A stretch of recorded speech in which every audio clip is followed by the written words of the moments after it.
नवरात्रि एक महत्वपूर्ण हिंदू त्योहार है जिसमें 9 दिनों तक मां दुर्गा के 9 स्वरूपों की पूजा की जाती है।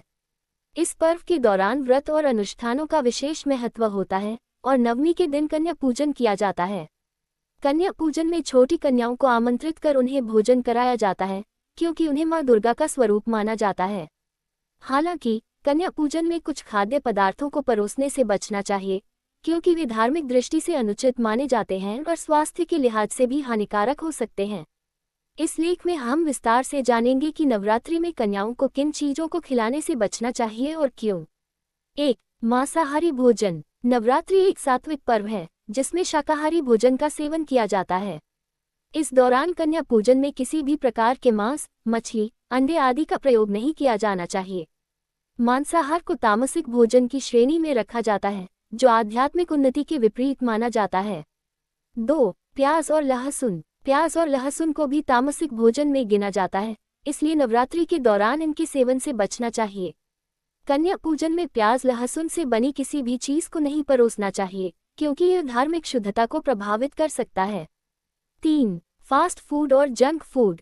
नवरात्रि के दौरान कन्याओं को burger, pizza, noodles, chips, cold drinks आदि जैसे जंक फूड नहीं देने चाहिए। ये न केवल अस्वास्थ्यकर होते हैं बल्कि नवरात्रि के सात्विक माहौल के अनुरूप भी नहीं होते। इसके बजाय घर का बना शुद्ध और पौष्टिक भोजन ही परोसना चाहिए। 4. बहुत अधिक मसालेदार भोजन। नवरात्रि के दौरान हल्का और सात्विक भोजन करने की परंपरा होती है। ऐसे में कन्या पूजन में बहुत अधिक मिर्च मसाले वाला भोजन नहीं देना चाहिए। तीखा और मसालेदार भोजन पाचन तंत्र के लिए हानिकारक हो सकता है, खासकर छोटे बच्चों के लिए। 5. अधिक तला भुना भोजन। गहरे तले हुए भोजन जैसे पूड़ी, पकोड़े, समोसे आदि का अधिक सेवन स्वास्थ्य के लिए ठीक नहीं होता। कन्याओं को अधिक तला भुना भोजन देने से उनका पाचन बिगड़ सकता है। इसकी जगह हल्का और पौष्टिक भोजन देना बेहतर होता है।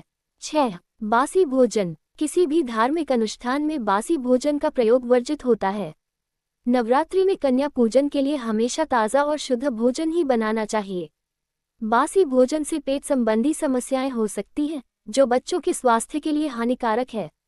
7. अत्यधिक मीठा भोजन। कन्याओं को मिठाई खिलाना शुभ माना जाता है, लेकिन बहुत अधिक चीनी वाला भोजन उनके स्वास्थ्य के लिए ठीक नहीं होता। ज्यादा मीठा खाने से मोटापा, दांतों की समस्या और अन्य स्वास्थ्य समस्याएं हो सकती हैं। संतुलित मात्रा में ही मिठाई दें। 8. चाय और कॉफी। छोटे बच्चों को चाय या कॉफी पिलाना स्वास्थ्य के लिए ठीक नहीं होता। इनमें कैफीन होता है जो बच्चों के लिए हानिकारक हो सकता है, इसलिए कन्या पूजन में इनके स्थान पर दूध या ताजे फलों का रस देना चाहिए। 9. कोल्ड ड्रिंक्स और पैकेज्ड जूस। सॉफ्ट ड्रिंक्स और पैकेज्ड जूस में बहुत अधिक शुगर और प्रिजर्वेटिव्स होते हैं जो सेहत के लिए नुकसानदायक होते हैं। इनकी जगह ताजे फलों का जूस, छाछ, लस्सी या दूध परोसना बेहतर होता है।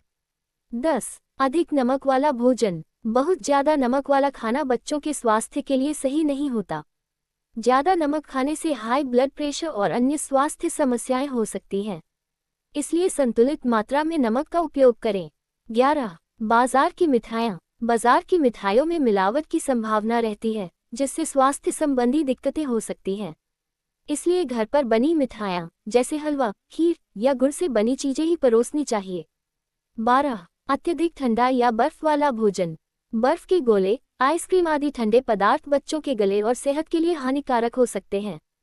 इससे सर्दी खांसी की समस्या हो सकती है, इसलिए कन्या पूजन में ऐसे खाद्य पदार्थ न दें। 13. अत्यधिक तलीय और भारी भोजन। नवरात्रि के दौरान हल्का भोजन ही करना चाहिए। भारी और अत्यधिक तलीय भोजन से अपच की समस्या हो सकती है, इसलिए कन्याओं को ऐसा भोजन न दें। सात्विक भोजन का महत्व। नवरात्रि के दौरान सात्विक भोजन का विशेष महत्व होता है। सात्विक भोजन में शुद्ध, हल्का और पौष्टिक आहार शामिल होता है जो न केवल शरीर बल्कि मन को भी शुद्ध करता है। सात्विक भोजन में ताजे फल, सूखे मेवे, दूध, खिचड़ी, साबूदाना, कुट्टू या सिंघाड़े का आटा, मूंग दाल और घर का बना हलवा शामिल हो सकता है। कन्या पूजन में सही भोजन क्या हो। 1. पूरी और हलवा यह पारंपरिक भोजन है जिसे कन्या पूजन में परोसा जाता है। 2. चना ये प्रोटीन से भरपूर होता है और नवरात्रि के उपवास के बाद संतुलित आहार का हिस्सा बनता है। 3. खीर या दूध से बनी मिठाई ये स्वास्थ्यवर्धक और स्वादिष्ट होती है। 4. ताजे फल, ये पोषण से भरपूर होते हैं और स्वास्थ्य के लिए लाभकारी होते हैं। 5. सूखे मेवे, बादाम, काजू, किशमिश आदि पोषण प्रदान करते हैं। 6. दूध या छाछ, यह पाचन के लिए अच्छा होता है और शरीर को ऊर्जा देता है। निष्कर्ष, नवरात्रि में कन्या पूजन के दौरान भोजन का विशेष ध्यान रखना चाहिए। जो भी खाद्य पदार्थ परोसे जाएं, वे शुद्ध, सात्विक और पोषण से भरपूर होने चाहिए। मांसाहार, प्याज, लहसुन, जंक फूड, तला भुना भोजन, बहुत अधिक मसालेदार या बासी भोजन देने से बचना चाहिए। इसके बजाय सात्विक और पौष्टिक भोजन परोसना चाहिए, जिससे बच्चों का स्वास्थ्य भी अच्छा रहेगा और धार्मिक परंपराओं का पालन भी होगा। कन्या पूजन का उद्देश्य मां दुर्गा के स्वरूप कन्याओं को आदर और प्रेम देना है, इसलिए उनके भोजन को लेकर भी विशेष सावधानी बरतनी चाहिए।